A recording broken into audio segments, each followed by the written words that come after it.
¿Me pueden ayudar, por favor, proyectando la misión y visión de la iglesia para leerla?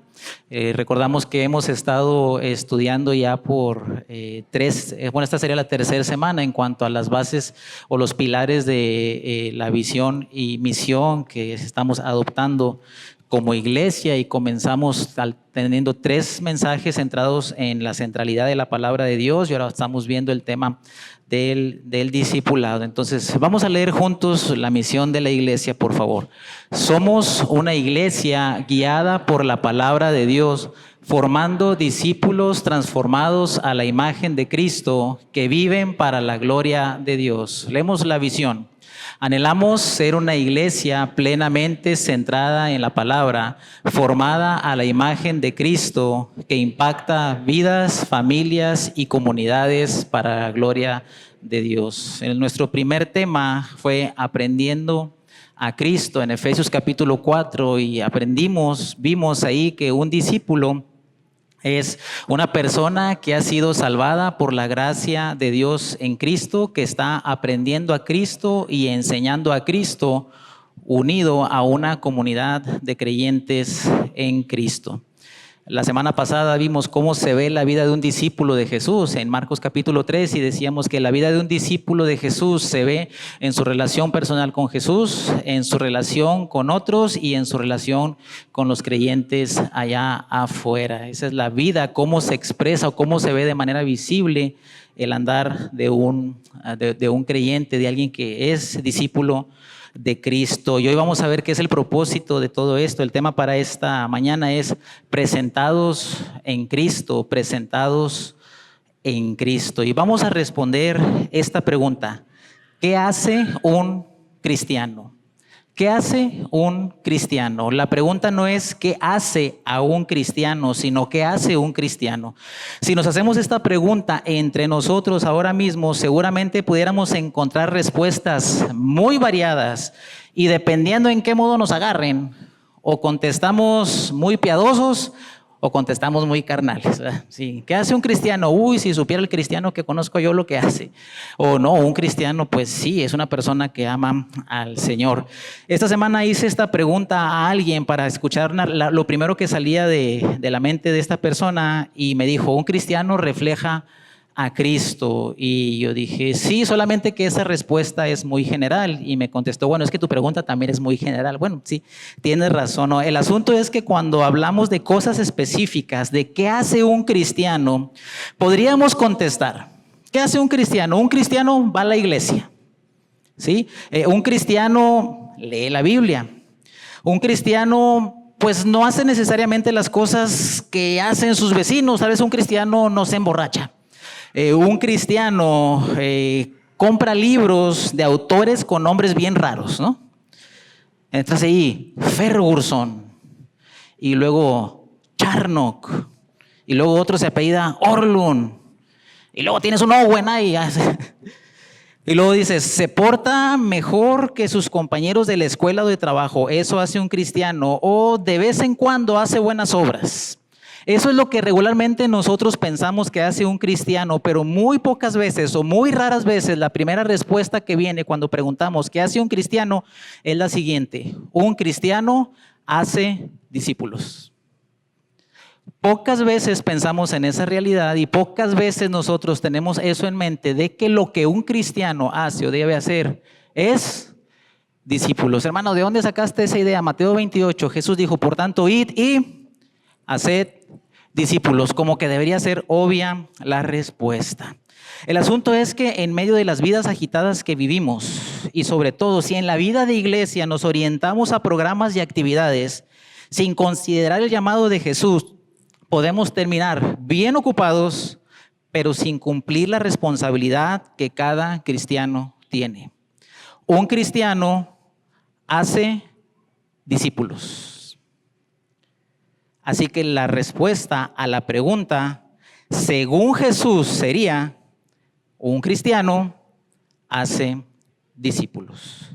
En el enrejado y la vid se lee lo siguiente: ser discípulo es ser llamado a hacer otros discípulos. Claro está que cada cristiano recibe y ejerce distintos dones y ministerios, Pero como todos somos discípulos de Cristo y tenemos con Él una relación de maestro-señor, perdón, de maestro-alumno, de señor y seguidor, todos somos hacedores de discípulos. Y esto es aquí bien interesante, ¿no? Porque dice que cada uno de nosotros recibe talentos y dones diferentes y se ejercen de manera diferente, pero independientemente de eso, todo cristiano está llamado a hacer discípulos. En los versículos que leímos, Pablo menciona cómo se ve este proceso de discipulado. También nos habla cuál es la meta de discipular. Nos enseña el poder para discipular y la materia prima del discipulado. Entonces haremos bien en examinar brevemente este pasaje y veremos algunas recomendaciones muy prácticas para crecer juntos en desarrollar nuestra visión y misión. Y vuelvo y repito, para crecer juntos, porque esta responsabilidad es ¿de quién? De cada cristiano, de cada miembro de la iglesia. Entonces vamos a ver, número 1, el método de Pablo para discipular o el método de discipular. Llegamos allá a Colosenses capítulo 1, versículo 28, donde Pablo dice: a quien anunciamos, amonestando a todo hombre y enseñando a todo hombre en toda sabiduría, a fin de presentar perfecto en Cristo Jesús a todo hombre. Pablo escribe esta carta a la iglesia de Colosas para combatir algunas amenazas que estaba enfrentando, pero es interesante que aquí Pablo nos abre su corazón para mostrarnos cuál es la meta que él tiene en la vida. Mira el versículo 24. Versículo 24 dice: ahora me gozo, ¿en qué? En lo que padezco.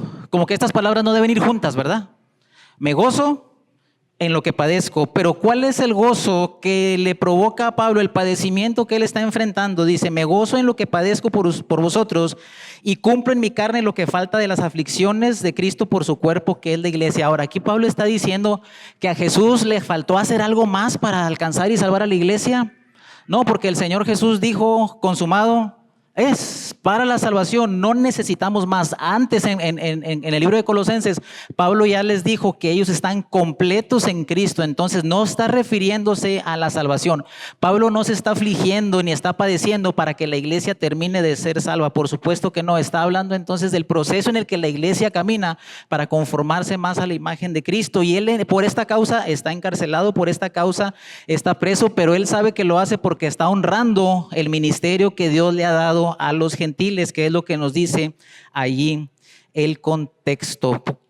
Mira allí en versículo 27 dice: a quien Dios quiso dar a conocer las riquezas de la gloria de este misterio entre los gentiles, que es Cristo en vosotros, la esperanza de gloria. Y Pablo, al ser el apóstol a los gentiles, es quien ha sido enviado a predicar a las personas que no son judíos, pero esto le ha traído aflicción, le ha traído sufrimiento de los propios judíos, de falsos hermanos, de los mismos gentiles, y esto lo tiene preso. Pero esto es lo que mueve el corazón de Pablo, y él tiene una meta en particular, porque él entiende qué es lo que hace un cristiano. Quienes recibieron la gran comisión en Mateo 28 lo entendieron y él lo entendió, y nosotros debemos entenderlo. Nota versículo 28, dice: ¿a quién anunciamos? Y este quién pues viene precedido de versículo 27 y es Cristo.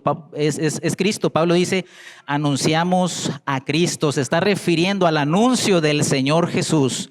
Él, como apóstol de los gentiles, que es lo que ha venido diciendo en el contexto, tiene claro su llamado de anunciar a Cristo.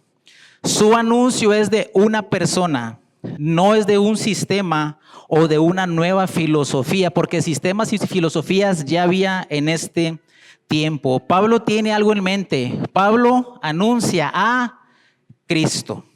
El método de discipular invariablemente conlleva la proclamación del mensaje y la obra de Jesús. Invariablemente lleva la proclamación del mensaje y la obra de Jesús, porque esto es el evangelio y esta era siempre su práctica. Vamos allá a 1 Corintios 2, por favor. Que es con lo que Pablo llegaba a predicar a las iglesias o a los lugares donde él hacía y cumplía su ministerio. 1 Corintios 2, por favor. Versículos 1 y 2 dice Pablo: así que hermanos, cuando fui a ustedes, a vosotros, para anunciaros el testimonio de Dios, note esta palabra, para anunciar el testimonio de Dios, no fui con excelencia de palabras o de sabiduría, pues me propuse no saber entre vosotros cosa alguna, sino que a Jesucristo y a este crucificado. Pregunta: ¿Pablo tendría muchas cosas de las cuales hablar? Sí. El currículum que tiene según Filipenses capítulo 3, pero él tenía en mente que la labor que Dios le había dado era anunciar la obra y persona de Cristo, y esa era siempre su costumbre. Ahí mismo en 1 Corintios capítulo 15, por favor, versículos 1 en adelante, dice: además os declaro, hermanos, el evangelio que os he predicado, el cual también recibisteis, en el cual también perseveráis, por el cual asimismo, si retenéis la palabra que os he predicado, sois salvos si no creísteis en vanos. Ahora nota versículo 3, porque primeramente les he enseñado lo que asimismo recibí, que Cristo murió por nuestros pecados conforme a las Escrituras, que fue sepultado y que resucitó al tercer día conforme a las Escrituras. ¿Qué era lo primero que Pablo comunicaba a los lugares donde iba? La persona y la obra de Cristo. Esta idea de la palabra anunciar transmite precisamente esto: proclamar o divulgar. Entonces, el método de discipular inicia con proclamar, hablar, anunciar, comunicar el mensaje de Jesús. Si nosotros no estamos haciendo eso, no estamos haciendo discípulos. ¿Y en qué contexto sucede eso? Bueno, esto incluye mucho más que un curso de discipulado, porque yo no sé si a ustedes les pasó como a mí, pero en los primeros años de la vida cristiana pensábamos que un discipulado se tomaba 12 lecciones durante 3 meses en un salón. Y decíamos: ya tomé el discipulado. Y se acabaron las 12 lecciones y decimos: listo, ya estoy. No. Algunas veces pensamos que el discipulado se resume solamente en eso, en 12, 13 o 15 o 20 lecciones, y eso se puede incluir porque es parte de anunciar a Cristo, pero al terminar las lecciones solo debemos estar más equipados para seguir anunciando a Cristo. Esa es la razón por la cual estudiamos, aprendemos y nos preparamos, no para decir que completamos un curso, sino para poder seguir anunciando a Cristo. El método de discipular inicia con proclamar. Pero el pasaje sigue diciendo, regresamos a Colosenses capítulo 1. Colosenses capítulo 1, a quien anunciamos amonestando a todo hombre,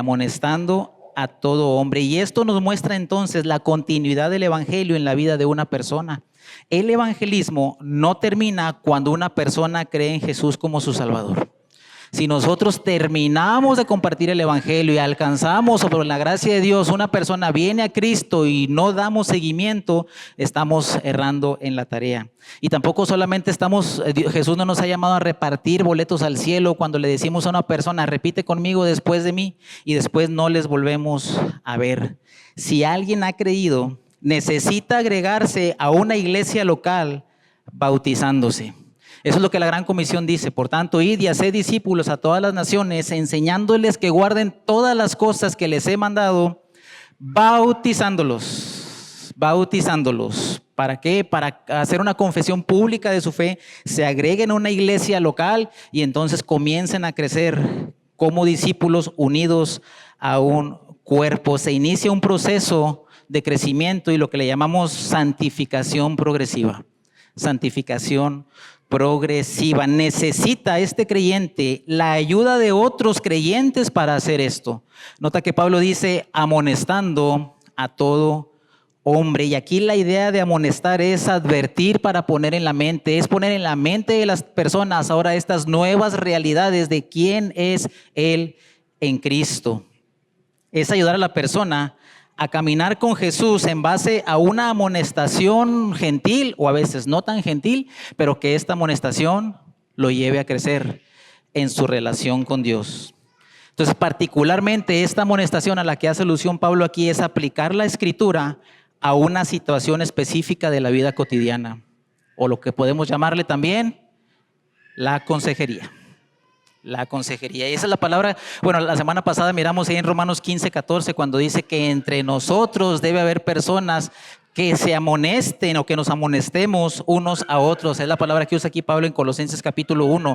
Es cuando yo comunico, yo me acerco a este hermano, alguien se acerca a mí para enseñarme algo que yo necesito aprender en mi relación con Jesús. Necesitamos esta amonestación gentil, o a veces no tanto, pero es para nuestro bien. Porque este cristiano que está caminando con Jesús, no importa si tiene 1, 15 o 20 años, puede ser que todavía siga luchando con la impaciencia. Aquí casi no sucede eso, ¿verdad?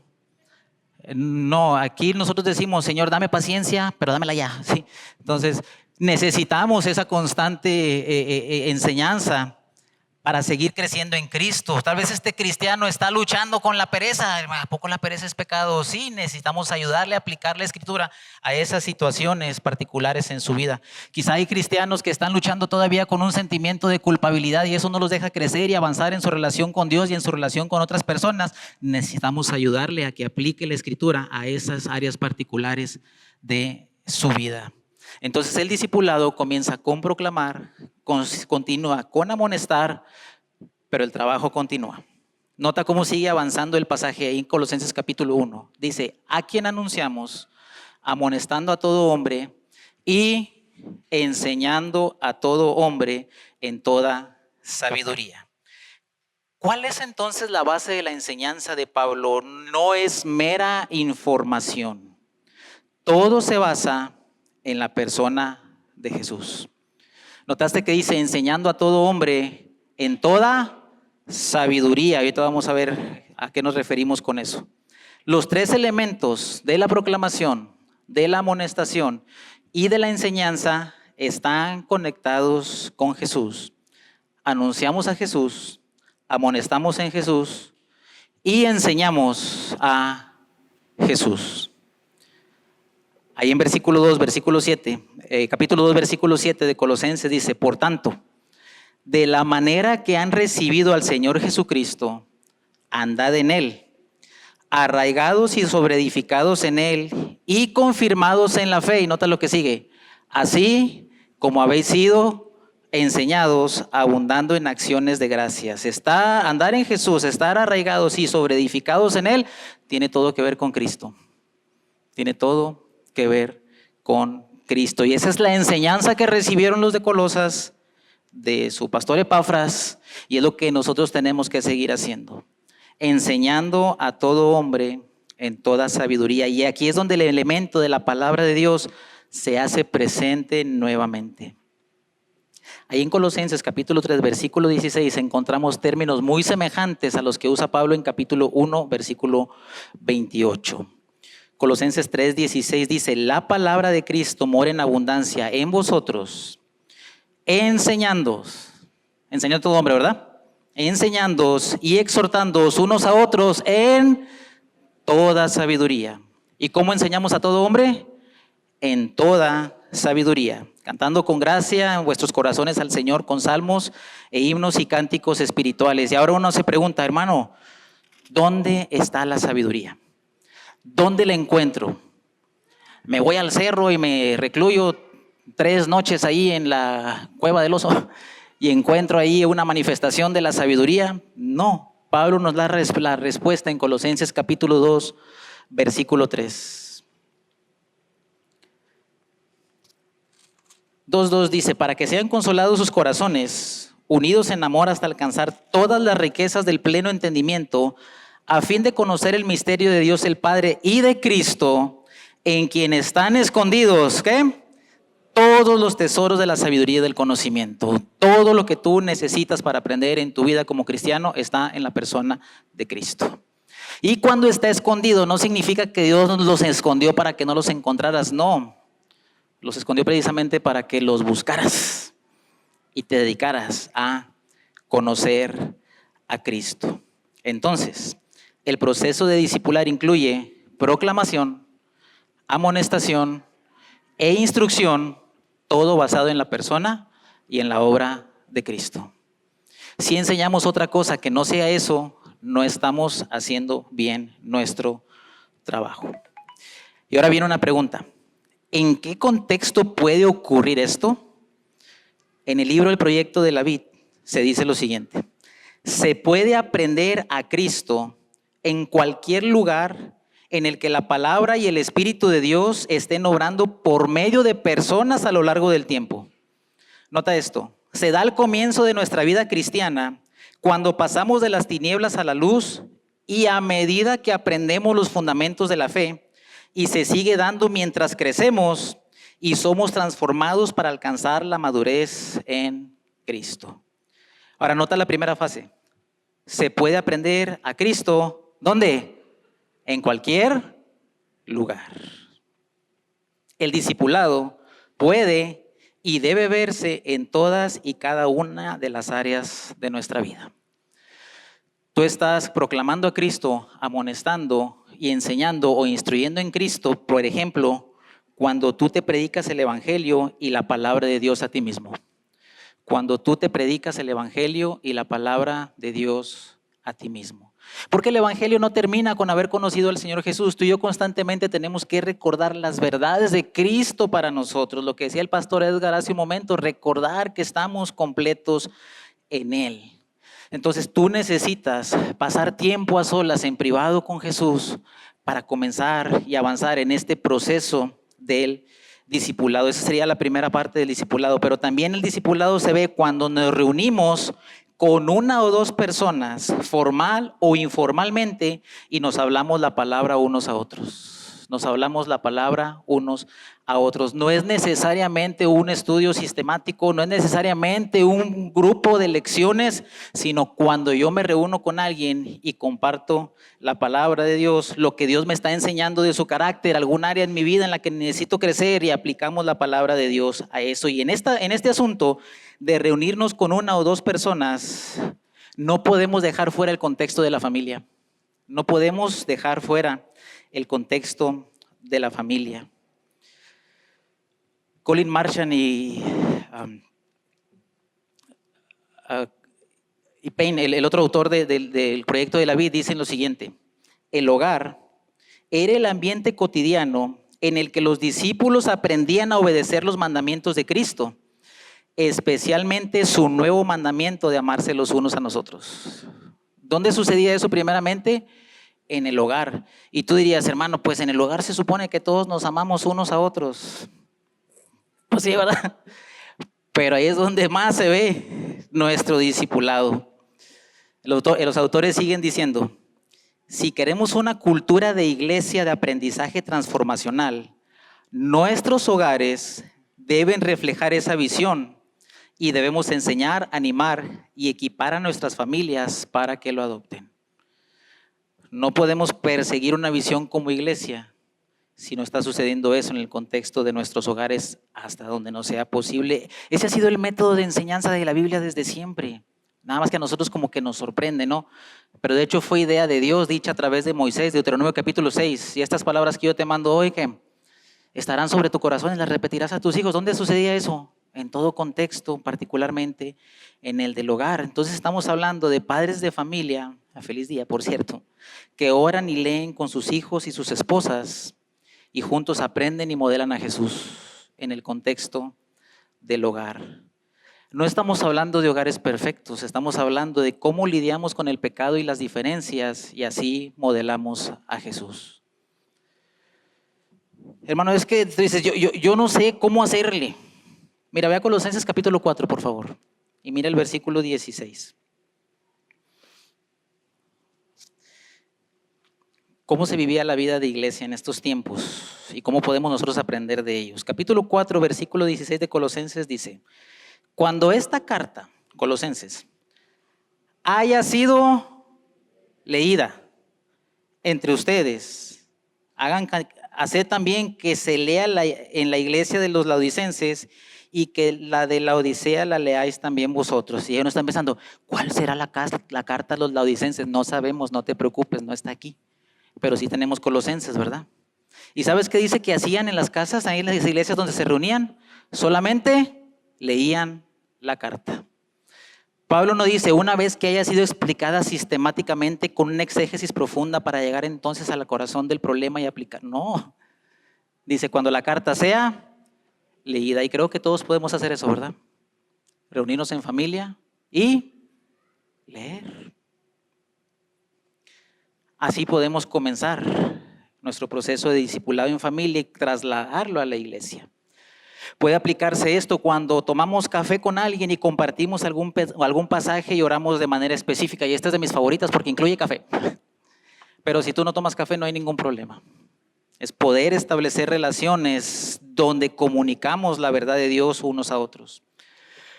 Cuando nos reunimos en un grupo pequeño para leer, estudiar y hablarnos la palabra unos a otros y para orar. Las reuniones de grupos pequeños deben ser puentes para el establecimiento de relaciones profundas y de discipulado recíproco. Sé de algunos hermanos que se están reuniendo entre semana y están estudiando el libro, están teniendo momentos de oración y eso es bueno. Y nosotros oramos que Dios nos permita pronto multiplicar líderes para seguir trabajando con los grupos pequeños. Pero el grupo pequeño y la relación discipular no termina cuando se termina la lección.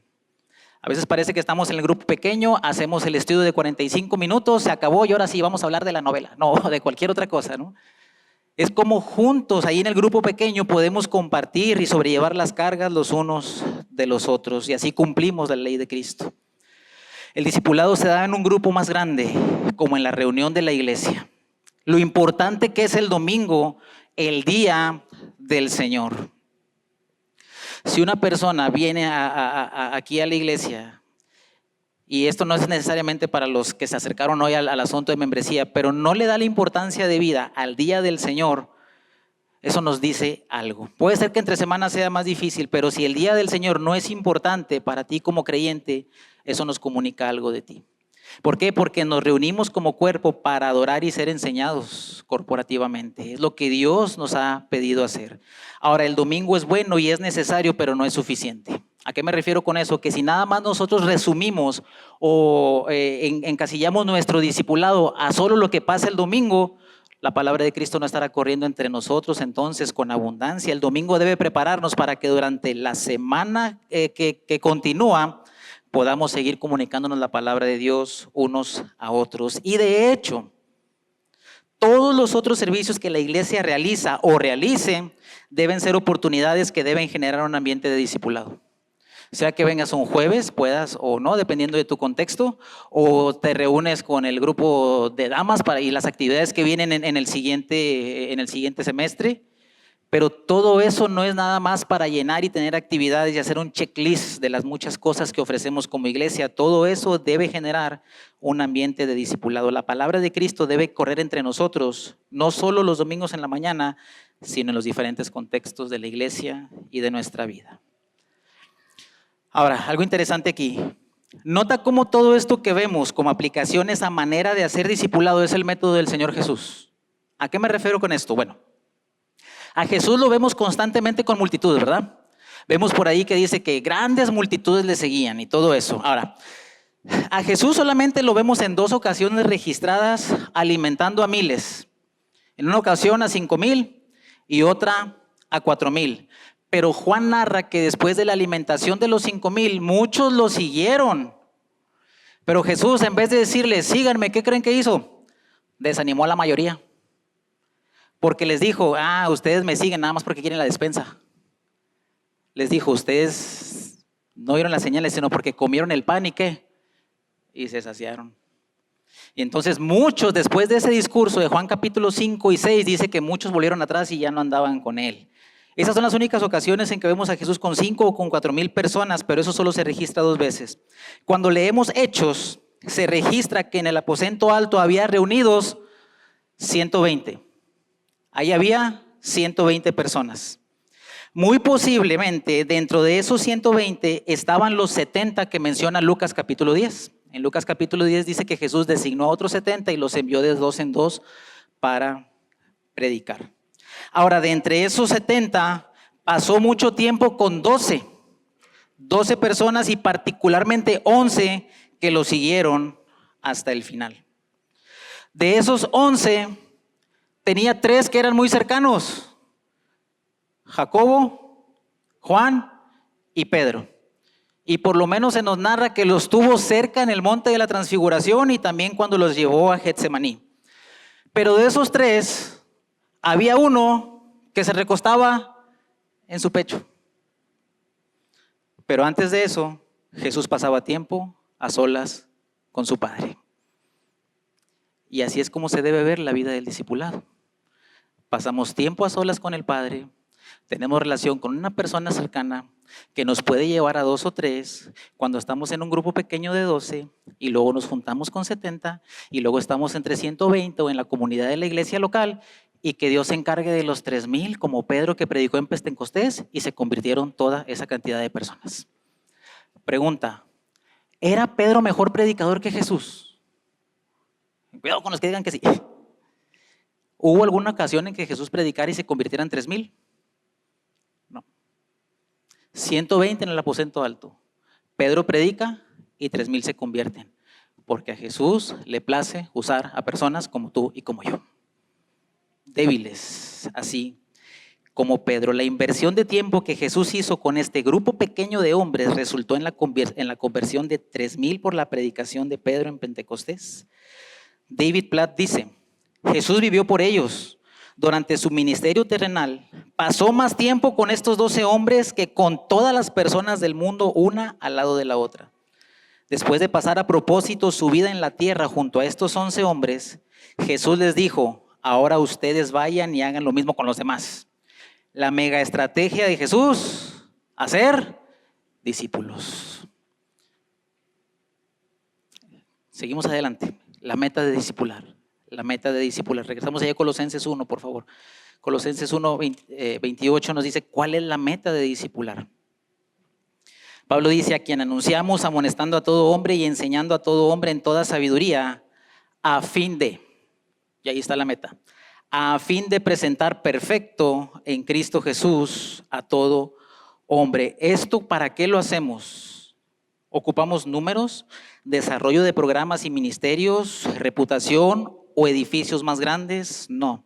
El pasaje nos dice, a fin de. Este es el propósito de la proclamación, la amonestación e instrucción, presentar perfecto en Cristo Jesús a todo hombre. Pablo no solo quiere conversos y ya. Él quiere presentar en Cristo a personas maduras, como dicen algunos, presentar trofeos de la gracia de Dios en Cristo que se vean como Él. Presentar trofeos de la gracia de Dios en Cristo que se vean como Él. Este es el propósito que Dios ha tenido desde el principio. Nos salva, nos perdona, nos va santificando progresivamente para hacernos semejantes a Jesús. Romanos 8:29 dice, porque a los que antes conoció, también los predestinó para que fuesen hechos conformes a la imagen de su Hijo, para que Él sea el primogénito entre muchos hermanos. El propósito es parecernos a nuestro hermano mayor. Y nuestro hermano mayor por excelencia siempre será el Señor Jesús. La meta del discipulado es presentar perfectos en Cristo. No solo es un cambio superficial, es desarrollar madurez espiritual. Y lo interesante aquí que la idea de perfecto es la de estar completo o maduro. Por un lado ya estamos completos en Cristo en cuanto a nuestra salvación, no nos falta nada. Pero por otro lado tenemos que seguir perfeccionándonos y completándonos para ser más como Jesús. Mira Colosenses 4, por favor. ¿Cuál era la oración de Epafras, pastor de Colosas, por sus hermanos ahí en su iglesia? Capítulo 4, versículo 12 en Colosenses dice, os saluda Epafras, que se quedó allá con Pablo, el cual es uno de vosotros, siervo de Cristo, siempre rogando encarecidamente por vosotros en sus oraciones, para que estéis firmes, perfectos y completos en todo lo que Dios quiere. Mientras ya estás completo en Cristo para tu salvación, Dios quiere seguir completándote para tu santificación. Esa es la meta que tenemos en el discipulado. Entonces, es cómo aplicamos lo que estamos aprendiendo en dependencia del Espíritu Santo y pareciéndonos cada vez más a Jesús. Y la pregunta vuelve, ¿dónde se ve mi madurez y mi crecimiento en Cristo y la perfección que Él está operando en mi vida? Bueno, en cada momento esto se ve en mi casa, cómo mi esposa y mis hijos ven que estoy reflejando madurez en Cristo. Esto también se ve en mi trabajo, si estoy siendo responsable o no con lo que Dios ha puesto en mis manos para trabajar. Esto se ve cuando voy al mercado, cuando hago fila, cuando la cajera se equivoca, cuando te redondeas sin preguntarte. ¿Quién le dijo que me redondeara? Y luego te la encuentras en la iglesia. Oh, ya sé quién es. Cuando vas al restaurante y te ven orando Y el mesero se acerca y te dice, ¿va a dejar propina? No. Ah, es que es cristiano, son bien codos. Se ve en cada momento de nuestras vidas. Se ve cuando vas al Seguro Social y la recepcionista te atiende con aquella amabilidad que las caracteriza. Y tú reaccionas igual que la persona que reaccionó enfrente de ti, que no es creyente. ¿Cómo eso nos perfecciona en Cristo? Esto también se ve en la manera en que enfrento las pruebas. Santiago 1 dice, hermanos míos, tengan por sumo gozo cuando se hallen en diversas pruebas, sabiendo que la prueba de vuestra fe produce paciencia. Pero tenga la paciencia, su obra perfecta, para que sean completos y cabales, sin que les falte cosa alguna. Hermano, ¿sabes que cuando tú oras por paciencia, que por cierto no hay ni una sola oración en la Biblia pidiendo paciencia, pero cuando tú oras por paciencia, lo que Dios escucha es, mándame pruebas, Señor, mándame pruebas, mándame pruebas. Y Dios dice, ok, con mucho gusto. Y eso Dios lo usa para perfeccionarnos y madurarnos. La idea de Pablo de presentar en Cristo tiene dos dimensiones. Una presente, que es la madurez espiritual de los creyentes, y una futura. ¿Ves que dice presentar en Cristo? Pregunta, ¿presentarle a quién y a dónde? Yo no sé si eso existe aquí, pero allá en Piedras Negras estaba el Club Rotario y cada cierto tiempo hacían presentación en sociedad de fulano de tal. Y llegaba el día y la persona, y yo sabía de eso porque mi papá tomaba fotos para eso. A mí nunca me presentaron en nada. Y la persona llegaba, era un joven, una señorita. Hoy le presentamos en sociedad a la persona Ibargüengoitia, y luego tienen apellidos así bien. Entonces estaban ahí, le presentaban y lo aplaudían y todo eso. No, Jesús quiere presentarnos en Cristo delante de Dios el Padre. Y Pablo quiere que nosotros maduremos para vernos cada vez más como Él. De tal manera entonces que cuando tú discipulas, no solamente lo haces para el presente, lo haces para el futuro. Mark Dever dice, proclamar la palabra de Dios ahora presenta a los santos maduros en Cristo cuando Él regrese. El trabajo de discipular ocurre en el presente, pero fija sus ojos en el último día. Requiere pensamiento a largo plazo. Requiere una mentalidad de inversor, sabiendo que el rendimiento es eterno. Siembra la palabra de Dios ahora. Siembra en tu esposa y en tus hijos. Siembra con otros miembros de la iglesia. Y confía que la palabra de Dios no vuelve vacía. Verás la cosecha después. Creyentes maduros estarán listos para recibir a Jesús cuando Él venga. Es la meta del discipulado. Y si tú eres un creyente y te das cuenta de tu necesidad, yo creo que tú anhelas esto. Anhelamos ser más como Jesús y que Él nos encuentre maduros cuando Él venga. Esto parece difícil, ¿verdad? Sí, pero para este trabajo no se nos ha dejado nuestros propios recursos. Vimos primero el método para discipular, vimos la meta del discipulado y ahora vamos a ver el poder para discipular. El poder para discipular. Versículo 29, Pablo dice, para lo cual también. ¿Qué es eso? Lo que viene diciendo anteriormente.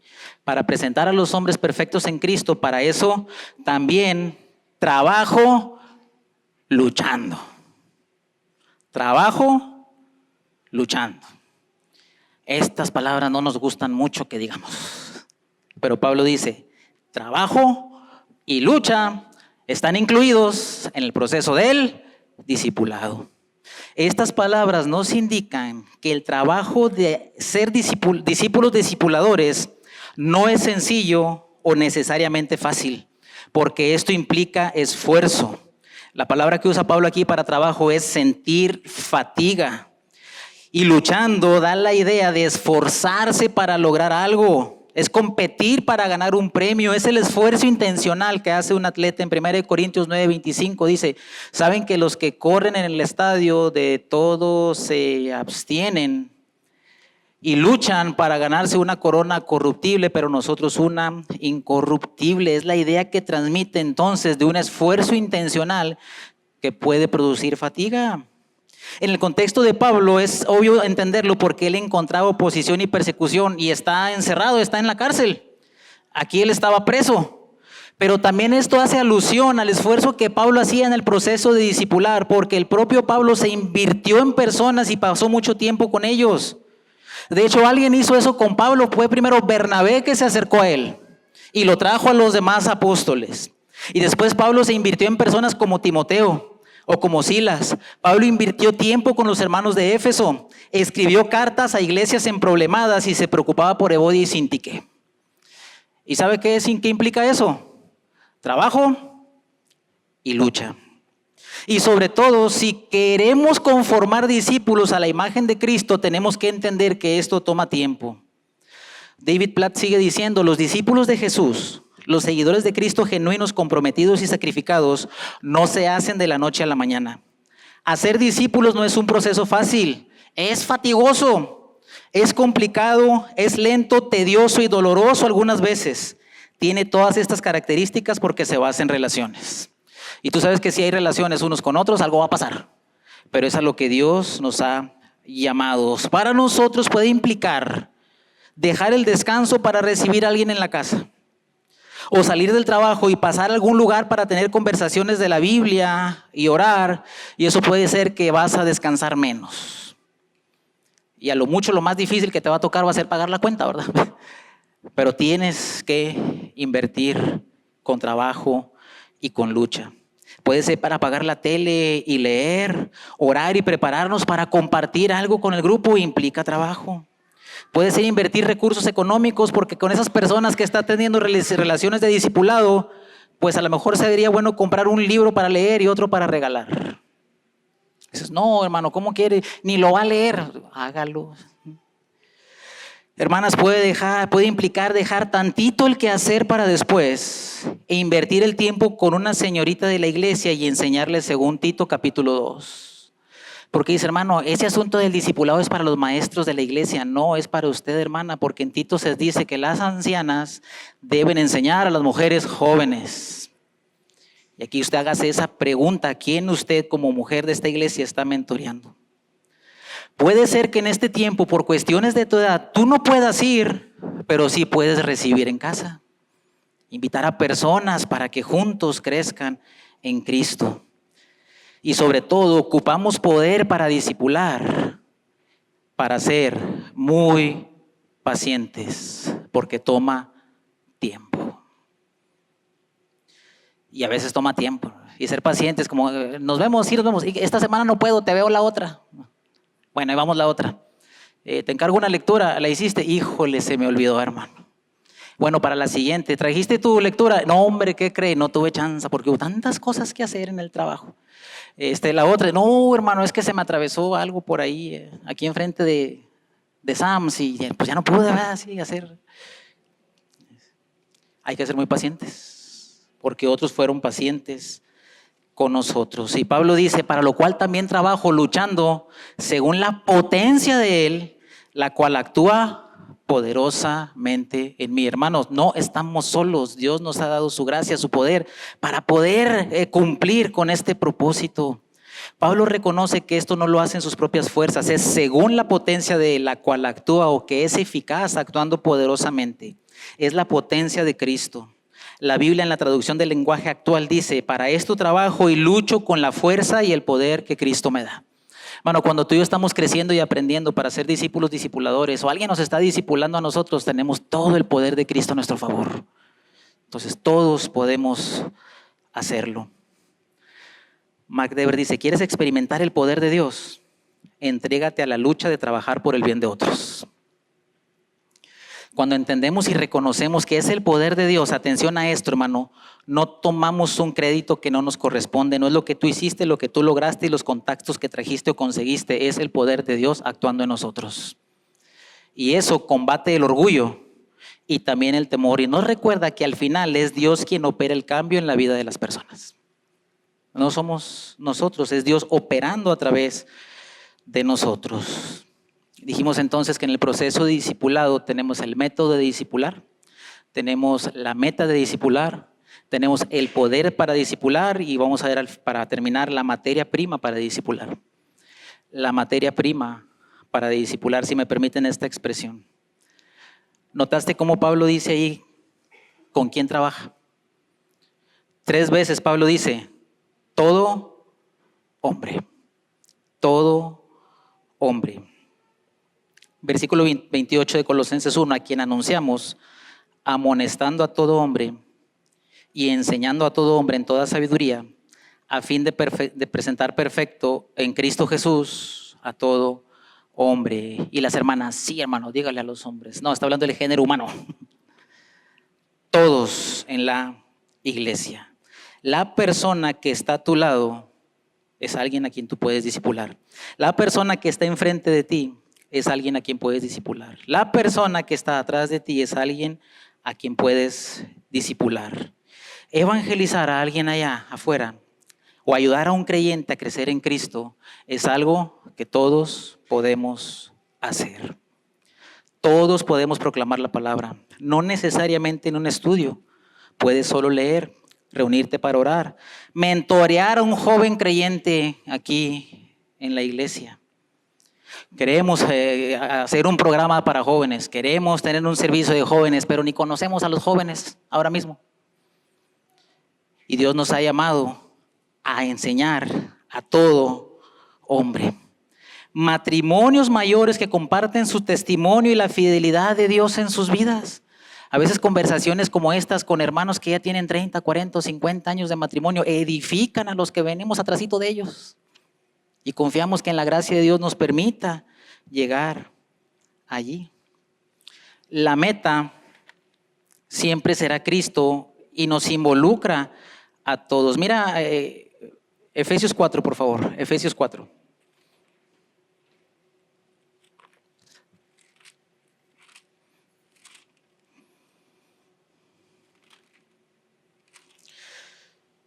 Versículo 11 dice, y él mismo constituyó a unos apóstoles, a otros profetas, a otros evangelistas, a otros pastores y maestros, a fin de perfeccionar a los santos.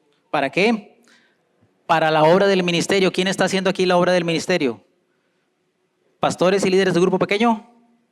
¿Le está haciendo? Todos los santos para la edificación del cuerpo de Cristo, hasta que todos lleguemos a la unidad de la fe y del conocimiento del Hijo de Dios, a un varón perfecto, a la medida de la estatura de la plenitud de Cristo. Y eso podemos hacerlo y necesitamos hacerlo con la ayuda y la gracia de Dios, todos. Todos aquí sin excepción. Si tú dices que no, que tú estás ya en tu plenitud de madurez, que estás tan maduro que nomás te falta caerte del árbol, o te estás engañando o te vas a morir. Porque si ya estás pleno en Cristo, dices, listo, vámonos, ya acabé contigo. Pero no, todos tenemos algo que aprender y algo que enseñar. David Platt dice, formar parte de una comunidad de fe implica estar expuestos a la vida de Cristo en otros. Así como nos identificamos con Cristo y con su iglesia en el bautismo, ahora compartimos la vida de Cristo unos con otros. Entonces, ¿a quién puedes mostrarle la vida de Cristo de manera deliberada, intencional y sacrificada? Esto es fundamental al hacer discípulos y solo multiplicaremos el evangelio cuando permitamos a otros acercarse lo suficiente como para ver la vida de Cristo en acción. Y todos podemos crecer en esto. Hermano, a mí se me complica mucho en la semana. Yo vivo muy lejos. Usa esta cosita. Puedes enviar un mensajito. Puedes decirle a alguien que estás orando por él. Puedes enviar una porción de la Biblia que te fue de bendición o de algún estudio que estás haciendo. Pablo no tenía esto. Escribía la carta y 3, 4 meses después llegaba. Tú y yo lo hacemos así. Y llega. Así, en Cristo, todos evangelizamos, crecemos, maduramos y seremos presentados perfectos en Cristo. Esa es la meta del discipulado. Y cabe para ahora nosotros hacernos esta pregunta. ¿Qué identifica tu vida como discípulo de Jesús? ¿Qué haces como cristiano? El discípulo, según Jesús, hace discípulos. ¿Y qué hace que una iglesia sea una iglesia próspera? ¿Qué hace que una iglesia sea una iglesia que refleja la misión y la visión de Cristo, no necesariamente la nuestra, la de Cristo. Un sinfín y número de actividades y un sinfín y número de ministerios que son buenos, pero mal enfocados pueden tomar el lugar que no le corresponde.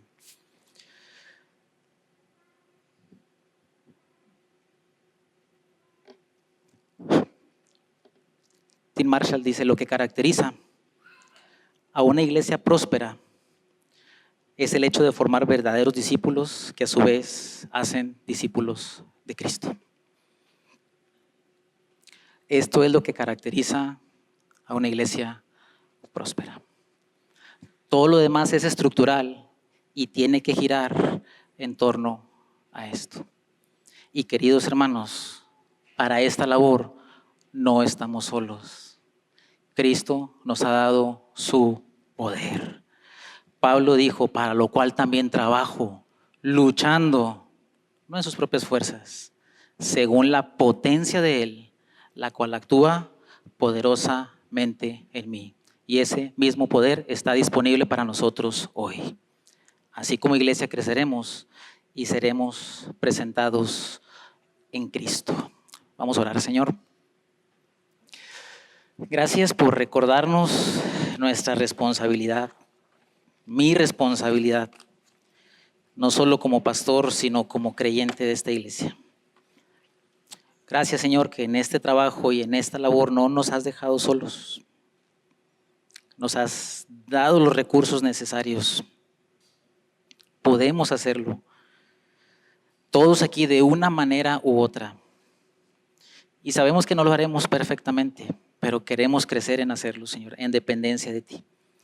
Ayúdanos, Señor, a que cada uno de nosotros aquí hoy podamos crecer como discípulos tuyos, que a su vez ayudan a otros a crecer, que a su vez ayudan a otros a crecer. Y que partiendo de aquí de nuestra iglesia local, podamos ser de bendición a personas allá afuera, en las misiones locales y mundiales, y también compartiendo el evangelio con personas alrededor nuestro, Señor. Ayúdanos, por favor. Y gracias, Señor, te agradecemos que no nos has dejado solos y en medio de nuestras debilidades tú nos sostienes, nos capacitas y nos fortaleces para poder ser discípulos obedientes. Oramos en el nombre de Jesús. Amén.